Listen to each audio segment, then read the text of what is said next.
I really don't see why is Hormuz blockade is a bad thing.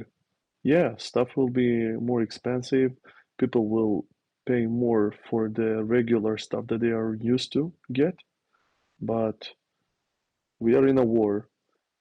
In the end, many European countries are responsible for that situation. The US is also partially have a responsibility on that. So yeah, now stuff will be more expensive unless some other good alternative will come for getting the energy and passing the strait anyways.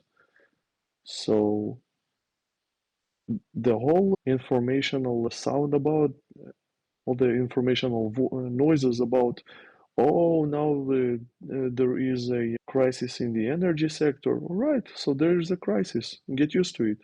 You had good lives for 80 years. Now you will pay for that. Now you will pay for all the blood you spill for 80 years. Get used to it. Who are you telling? Who are you talking to when you say get used to it? It's more for the mainstream media, all those journals that all like never will miss an opportunity to like blame Israel or blame Donald Trump or blame those who like in fight against this regime in Iran. Those people are not going to pay the price because the more heated the news becomes, they're actually going to make more money. Those people are going to making more money right now because of the interest in news. So the main people who are concerned, so those people that you're talking about, the people who blame Israel, they're actually, because of the fact that geopolitics is now a hot topic, they are actually making more money, and the oil price is going up. It's not going to hurt them. The people who are complaining, they're basically like your average citizen that is maybe not that interested in international geopolitics and is just like cares more about their purchasing power and affordability and their income, which is the vast majority of the people in the world. That's what they care about. So you're saying you don't care about, like, why should they care about that? But that's what most people care about, right? That's human Yeah, nature. they care about it. They voted for 80 years for such governments that will give them this for free, that for free. They will always turn somehow Jews as the factor to blame on the everything bad that they Okay, so experience. when you're talking about giant groups of people, right? It's really collective. Is this sounds like collective blaming, right? So I don't think you could judge an entire nation or an entire group of people, right? So I think when it comes to blaming and whether somebody deserves to have their purchasing power being hit and not being able to afford maybe college, or not being able to afford sending their kid to college, or buy medicine, or the lifestyle that we want, I don't think we could say you deserve it unless we know that individual specifically. And I don't think that, given that how common and natural it is for people to mostly care about their personal life and what they could afford, and I don't think that we can blame people for that. At the end of the day, more people care about their families more and their own life more, and it makes sense to care about that more. And we can't say you deserve it because you made decisions that got us here. We don't know. These are, like, you can't come up with a general blanket blame for entire group of people. Most people are just like living their lives, and they're trying to just work and try to figure out how to make things work out. So if they're suffering, if somebody who is like in debt and now is realizing that at the pump they have to pay a lot more to be able to go to work, and they can't afford that, like they already were struggling to figure out how to make ends meet, and now they see that they're paying a lot more at the pump, and also the grocery bills is now getting up higher, and they're frustrated by that. I think it's completely reasonable for them to be frustrated by that. I don't think we should blame them. I don't think that's justified to blame them. I don't believe so. Here, when it comes to collectivism, I think collectivism makes sense when it comes to getting people together to work as a team for the same goal, right? That's why that collective identities are useful for that. But when it comes to blaming, I think we need to go.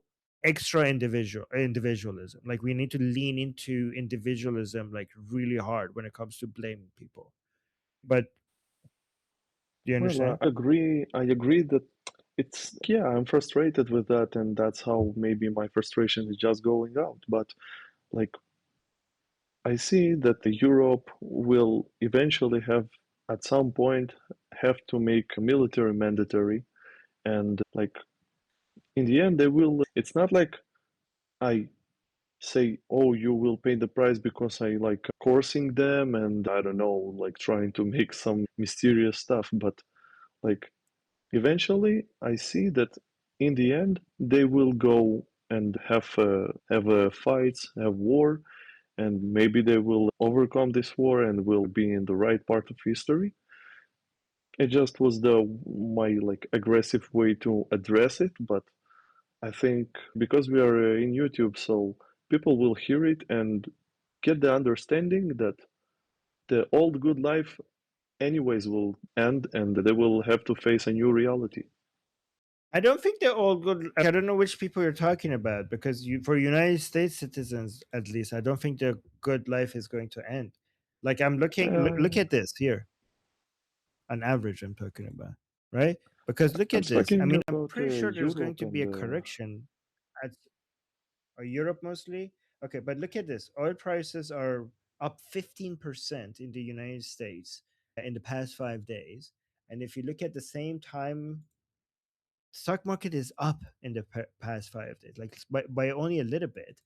But and I'm pretty sure like this requires an over like this is requires an correction because stock markets is at all-time high right now, and usually you get a correction when something goes up this high. But at the same time, even though that's the case, the fact that this is new, the fact that oil prices could jump 15% and you don't see a drop in the stock market, even though we will see a correction at some point, this is like weird, this is like rare. So the economy is not feeling it as much. Like the economy, not in the US at least. So yeah, but if you're talking about Europeans, yeah, they're gonna have a hard time. But I think the hard time that you're gonna see in Europe is more longer term, is slower growth. It's not going to be a decline. So Europeans will feel like they're being left behind compared to other countries. It's not going to be like the GDP. You're not going to see recession, like continuous recession. You're going to see a lower level of GDP growth, which means that they're going to continue to grow, but they're just going to be left behind compared to countries like the United States. Does that make sense? yeah, maybe I'm completely wrong because like when I was in Germany, like it was a lot of years ago, people seemed not to care. They didn't have the most new advanced technology back then. Like we had the phones with cameras, and they all had like phones with no cameras and yellow black screens, and nobody was caring about it. So maybe this is just only me exaggerating how I view the situation. Yeah, yeah. So if you look at like Germany's situation compared to, especially with technology and the internet, compared to United States, is obviously they're far behind, right? But if you compare Germany compared to 10 years ago, they're ahead. So again, it's only when Europe is going to fall behind only when you compare it to other countries. But almost every country is ahead if you compare that country to their own past. Almost every country. You have to, the shit has to really hit the fan for a country to be in a worse situation, like in 5 years or a 10-year horizon. Like it rarely happens. And you know where this is happening? In Iran. This is happening in Iran. So the shit has to really hit the fan for people to go backwards in like in a long 10-year time timeline. Sorry for your time, but the last thing is, do you think Spain will like stay mostly Christian country, or it will become a new Palestine for like in 20 years? No, no, I don't think any of these European countries are going to become Islamic countries, and but I think they're going to have a lot of significant problems because of an increased Muslim population, and those problems are going to be big. They're going to be significant, but they're not going to be, it's not going to get to a situation where it's like majority Muslim, right? Or basically complete Sharia rule. We're going to have Islamic influence, like a much more significant Islamic influence in their politics, and all of that effect is going to be very negative, but it's not going to be a full-on Islamic takeover or like complete Sharia rule. And it's important for us not to say that's going to happen, because all the shit that is going to happen is now going to look very insignificant to what people are saying. Because if I think, oh my God, it's going to be Sharia rule in the UK, and the UK is going to be Muslim majority, and now all the stuff that we should actually be worried about, which are really bad for the UK, is going to be like, compared to what people said is going to happen, just seems like pretty okay. So, for example, UK going from 6% Muslim to 12% Muslim is devastating. It's like horrible for the UK, right? It's going to cause a lot of shit. But if we told people that UK is going to be one day Muslim majority, then when we get to 12% Muslim, which is horrible, people are like, this is not as bad as we thought. And that's, it's bad for people to consider that acceptable. Shauna, go ahead. Okay. It's How but before Shana, it seems like Daniel is disappointed. I think Daniel wants Spain to get to.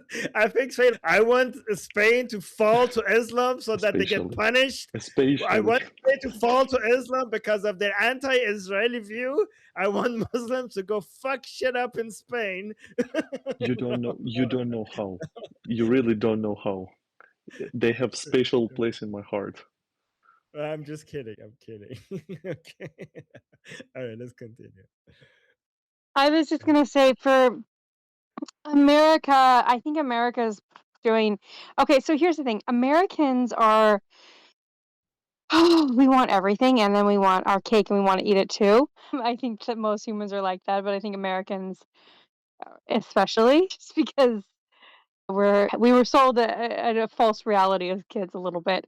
But one of the things though that I see Americans are only complaining about is like food prices, but the food that they're complaining about is like Starbucks and potato chips going up in prices and these kinds of luxury goods.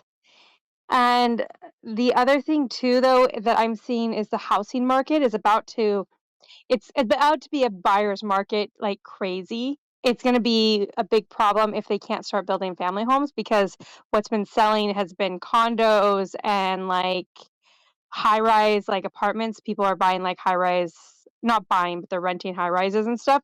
The rental market is actually about to exceed the housing market, according to what I follow for the housing market stuff.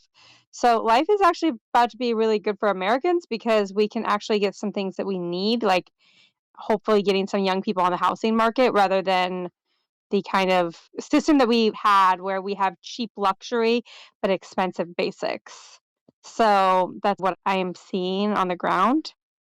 As far as Europe goes, okay, I don't want European individuals who haven't done anything to suffer. However, I also have a special place in my heart for wanting some of these people in the media and some of these fucking European elites, and quite frankly, a lot of regular European people, not all of them, but a lot of them, to, to just have just a little bit of suffering. Something, just a little bit of suffering. I don't want them to be assaulted or to die or anything, but there's like really good Yiddish curses that I could think of. I hope they stub their toe every day. I hope that their pillow is always warm. Like just that kind of stuff. Like Yiddish curse level of suffering. Oh my God. So Actually, hold on. Let me give you something that might be somewhat satisfying if that's what you want, because I might not be able to give you. Here, let me try this. Okay. So, watch this. This is socialism for you. In effect, this is the results. So apparently, Mamdani declares New York bankrupt and asks for a bailout. New York City faces a budget crisis of a historic magnitude. We inherited a deficit larger than any since the Great Recession. Years of mismanagement and chronic underbudgeting, alongside a structural imbalance between what New York City sends to the state and what we receive in return, have taken a toll. We cannot close this deficit with savings alone. We need new revenue, and we need a structural reset in our relationship with the state. That is the only way to meet our legal obligation to pass a balanced budget, and to do so without imposing a financial burden onto the backs of working people. I'm glad to partner with Speaker Menon as we call upon Albany and deliver a balanced budget. Together, we are extending the executive budget deadline from this coming Friday until May 12th, because a crisis of this scale cannot be solved without state action. I want to be clear, we are not simply asking others to act. New York City is doing our part. We are committed to governing with the fiscal responsibility this moment demands. Speaker Menon and I have already identified meaningful savings, and we will continue that work carefully, deliberately, and without cutting the services that New Yorkers rely on. But we cannot do it alone. That is why we are standing together this morning, to underscore what is at stake and to call on Albany to deliver additional revenue. Okay, so additional revenue to me sounds like taxing the rich, or taxing basically the rich and the middle class. So this guy is saying Mamdani declares New York bankrupt and asks for a bailout. Behold the socialist trick of tax the rich in all its glory, envy, and hate. Announce a massive spending plan supposedly financed by squeezing evil millionaires and rich citizens, and then lie, blame a fabricated revenue problem despite record tax receipts of 162 billion in 2025 and more than 55 billion of extra revenue since 2010. And then deceit used the narrative to justify massive tax hikes on everyone, especially the middle class and the very voters who applauded the slogan. The tax the rich promise always turns into impoverish all reality. This is the true warmth of collectivism. Enjoy the vote. Mamdani You hash, Mamdani hash. Yeah, it's also gonna be the other cities, like Seattle is gonna go the same way, I suspect, because they're losing founders and like businesses and stuff. If these liberal cities, these stupid democratic cities, don't get their shit together, they're just gonna lose everybody that has any ambition and drive.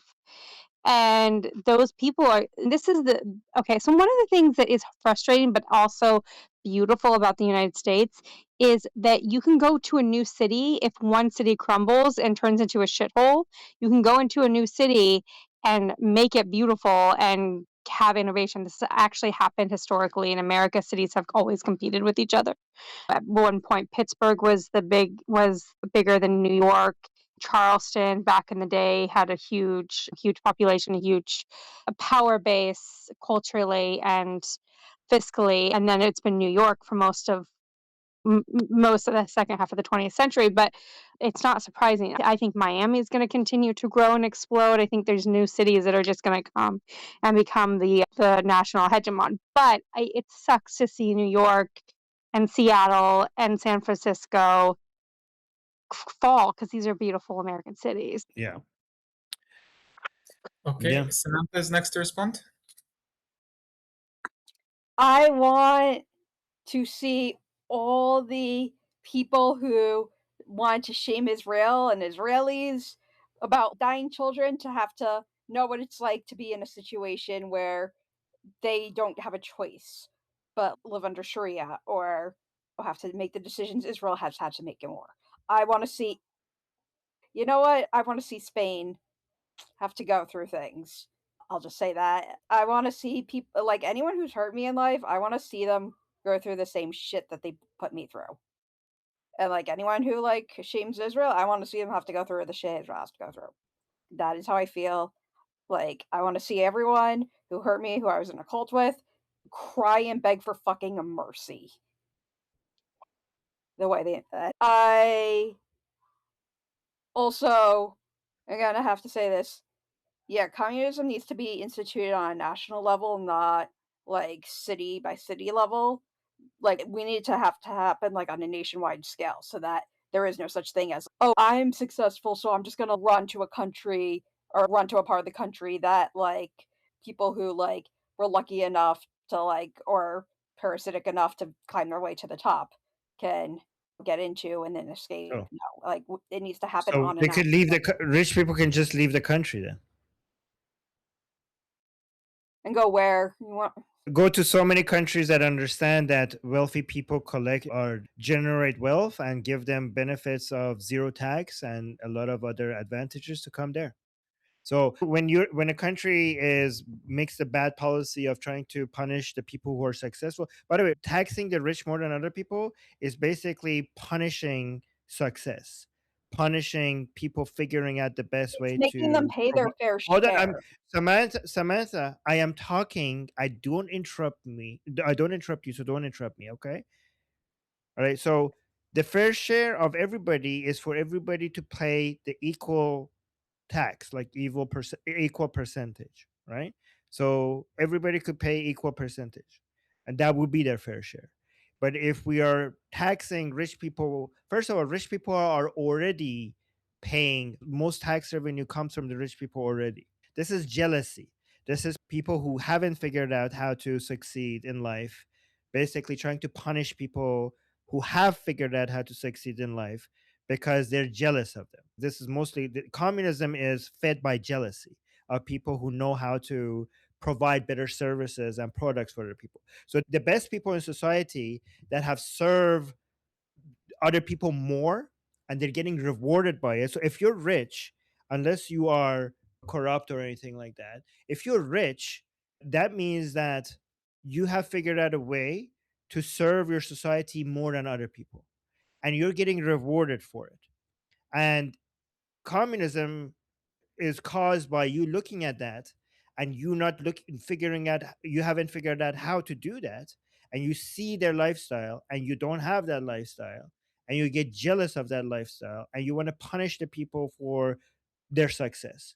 So communism, socialism punishes success, and the entire society suffers from it. Entire society suffers from it because you're discouraging success. You're discouraging people figuring out the best ways to serve society. Governments have never been able to figure out how to serve society in a way that people, entrepreneurs, and basically the private sector has. And getting the government involved to try to punish the people who do that is basically destroying the wealth of an entire nation, of an entire society. And also, those people who have been able to figure this out also know how to leave. They know how to move their capital somewhere else. And if one society is not appreciating the rich people, the wealthy people who generate wealth for the society, who generate work for society, if one society is retarded enough to want to punish that and doesn't appreciate that and doesn't want to welcome that, then there are other leaders of other societies who are like, oh, you don't want them? I bring them to me. These were the wealth generators of your society. You want to punish them? I know how to treat them. Bring them to me and bring them and their capital to me. If you wanna mistreat them, I know how to treat these people. I know that these are the people who generate wealth for society. So let me create the conditions that I will become a preferable nation for them to come and bring all their wealth and all their skills and all of their methods to my society, right? And this is why any society that tries to punish the rich immediately loses the best members of its society and moves them to. In fact, this is why America is the greatest nation on earth, is because it knew how to treat these people. It knew how to create ways for these people to become even richer and richer. It not only provided a great environment for them to do business, but also invested in the science, the technology, and the infrastructure for them to be able to take the most advantage of. And also, if you want to tax the rich, you need to serve the rich because the rich are mobile. The rich can move around in the world quite easily.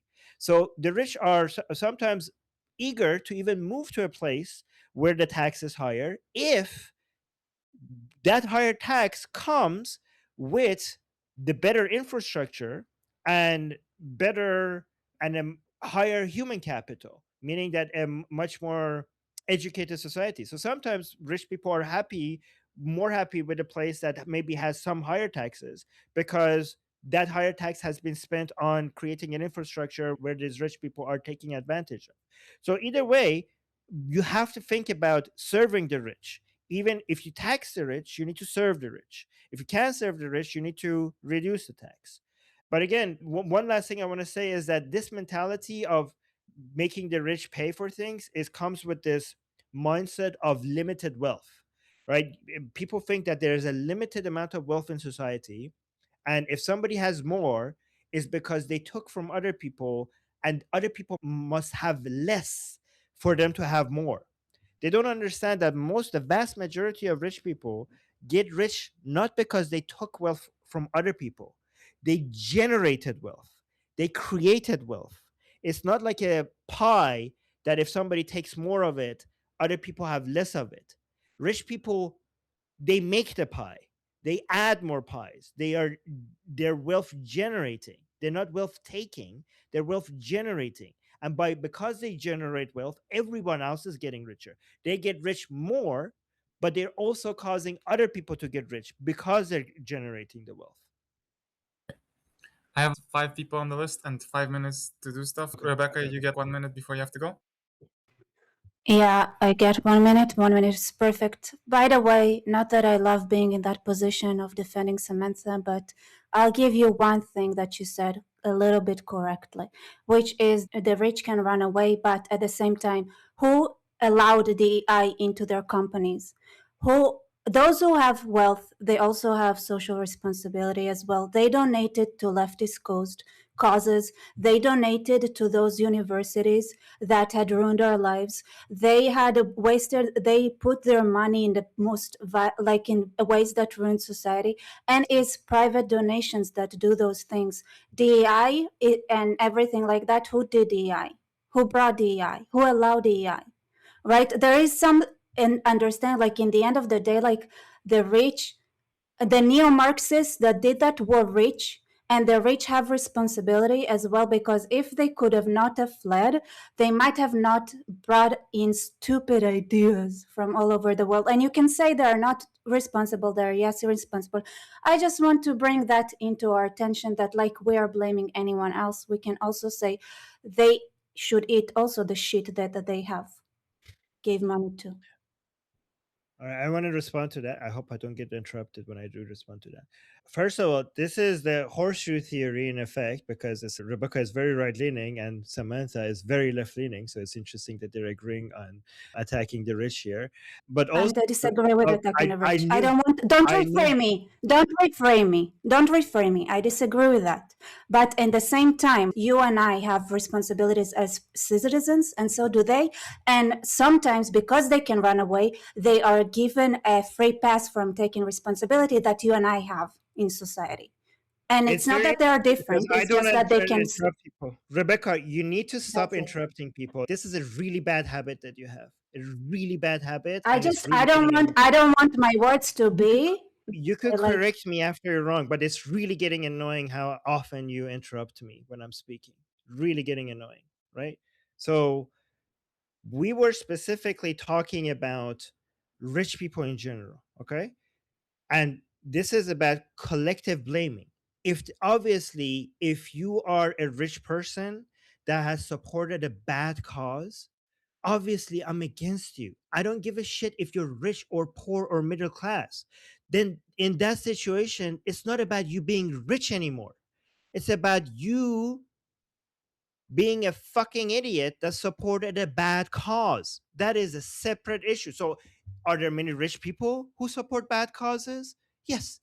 Are there many middle class people who support bad causes? Yes. Are there many poor people who support bad causes? Yes. Fuck all of them. That's not about them being rich or poor anymore. That's about them supporting a bad cause. Are there rich people who support good causes? Yes. Are there rich people who are against all of the movements that me and you are against? Yes. We have rich people that are ideologically completely in line with many of us here. They're pro-Israel. They're they're anti-woke. They're anti so many of the things that are anti-Islamism. So that's a different discussion. Okay, when blaming the rich means blaming success and blaming productivity. Blaming a rich person that is supporting a bad cause is not blaming them for being rich, is blaming them for supporting that bad, shitty cause. Let's not mix different discussions here.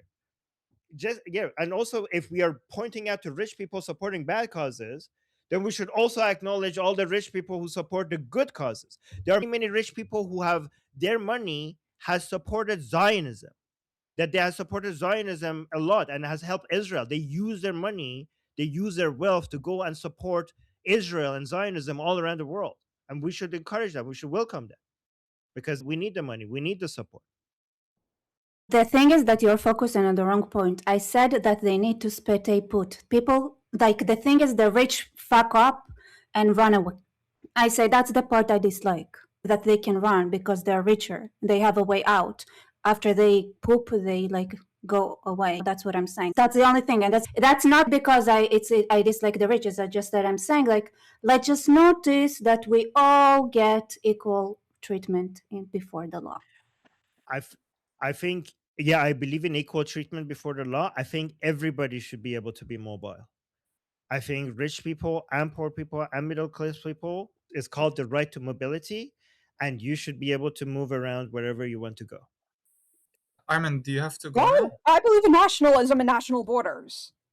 And I also believe, I also believe that if capitalism falls in America, capitalism falls globally. I believe so. First of all, I believe you should be able to go to where you should be able to leave, but when it comes to being welcome, then that country should be able to have filters. But no country should be able to imprison you within the borders of that country, because I'm in the side of liberty. I think your country shouldn't be a prison. I think your country needs to make the case to you why it's worth staying here instead of jailing you. I think every country, every state, and every country has the responsibility to making the country that you're in a good enough place that you want to stay there rather than closing the borders. I think it's the responsibility of the other countries welcoming you to have a strong filter for them to be like, we don't welcome you because we don't like you. But no country should turn into a prison.